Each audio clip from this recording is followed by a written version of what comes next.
Old and vulnerable, the 67-year-old woman of Asian descent found no need in raising her guard up around her longtime 38-year-old friend. That, however, would be her greatest mistake, which cost her everything. While distracted by a chore, she felt an instant but heavy skull-crushing strike to the back of her head. She tumbled to the ground, already weak and worn out from life. It didn't take long before she passed out and was gone forever. The last person she could ever see was the betrayal of a friend she once had.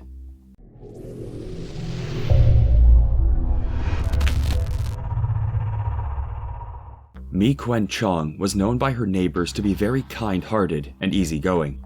She wasn't the kind of person who would look for trouble, but was rather seeking to help out with her friend's issues. Gemma Mitchell worked as a qualified therapist and seemed to have formed a bond with Christianity. When permitted, Gemma would attend churches on Sundays and eventually found herself bonding with a group of believers. One of these believers being Mi Quen Chong, mostly referred to as Deborah Chong. The 67-year-old lady didn't hold back at letting Gemma get close to her. Gemma could tell that Chong was a kind and honest lady trying to live life as she possibly could to the fullest.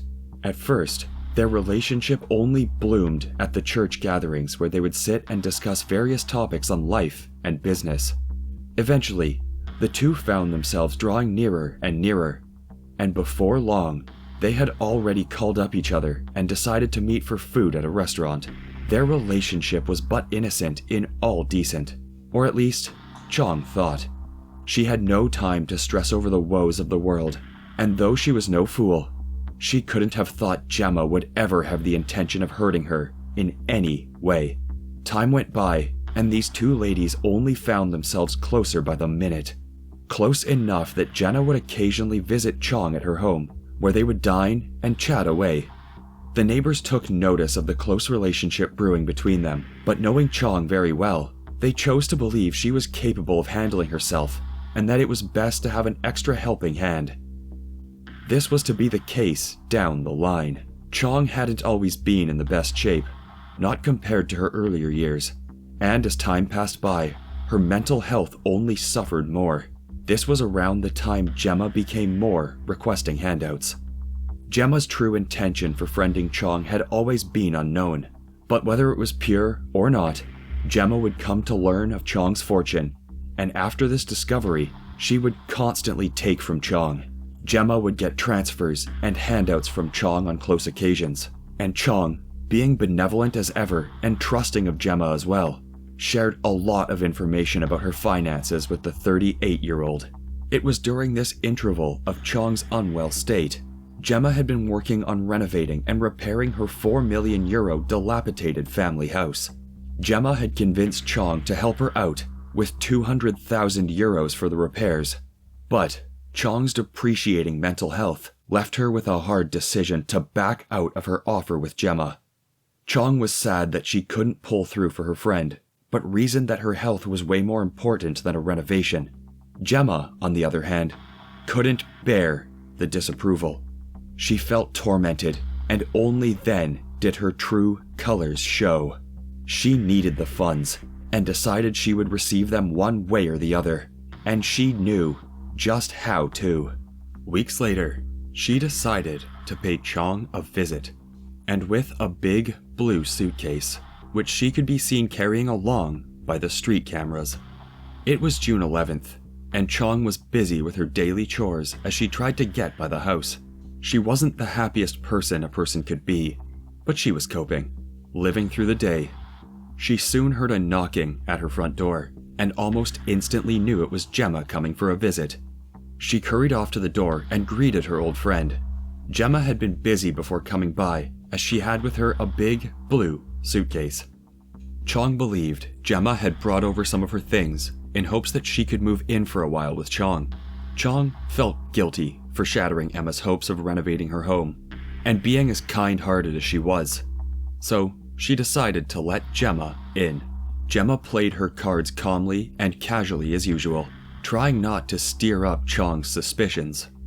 Maybe in the past, she would have visited with pure intentions of meeting her friend, but right now, The only details she could remember were her timed-up plans and forged will to attain all of Chon's monetary assets, which were worth 700,000 euros. Chong, being the breath of fresh air she always was, had already offered to get something for Gemma to drink while she listed out the options of available snacks. Gemma saw this as the needed opportunity to take out the intended murder tool from the suitcase. Gemma then traced Chong from behind, replying to her questions and keeping her engaged. Chong, on the other hand, was trying to explain once again why she couldn't live up to her promise of handing over 200,000 euros to Gemma. As she spoke in her old and vulnerable state, the 67-year-old woman of Asian descent found no need in raising her guard up around her longtime 38-year-old friend. That, however, would be her greatest mistake, which cost her everything. While distracted by a chore, she felt an instant but heavy, skull-crushing strike to the back of her head. She tumbled to the ground, already weak and worn out from life. It didn't take long before she passed out and was gone forever. The last person she could ever see was the betrayal of a friend she once had. 4 hours later, Gemma casually trooped out of Chong's home, closing the door behind her, with her suitcase in one hand and a small, white bag of Chong's financial documents in the other, and headed back to her home as if nothing happened. It was quite noticeable that the suitcase seemed to have increased in weight, judging from the way she handled it. This was because the body and decapitated head of Chong lay inside. Gemma took the body to her family home where she lived with her retired mother, and hid the body in the garden of the house. June 26th, Gemma, frustrated about the outcome, made a decision, one she didn't think through thoroughly and would come to regret. Gemma went and retrieved the body from the gardens, drove off in a hired car to a woodland site in Salcombe, Devon, and dumped Chong's corpse there. Gemma may have believed she was now rid of Chong and could now focus on the next task, securing the funds. But fate played a game on her. Just the next day, holidaymakers strolling the woodland path in Salcombe came across Chong's corpse and immediately alerted the authorities. Once the cops had arrived and taken the body, Chong's head was discovered a few feet away.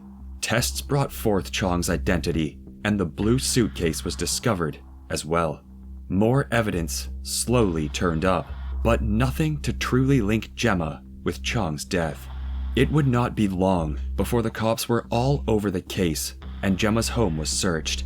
The forged will was discovered, and though there wasn't much other possible evidence to connect Gemma to Chong's death, however, Gemma was brought before the judge, and after deliberation, Gemma was found guilty and is expected to face life in jail.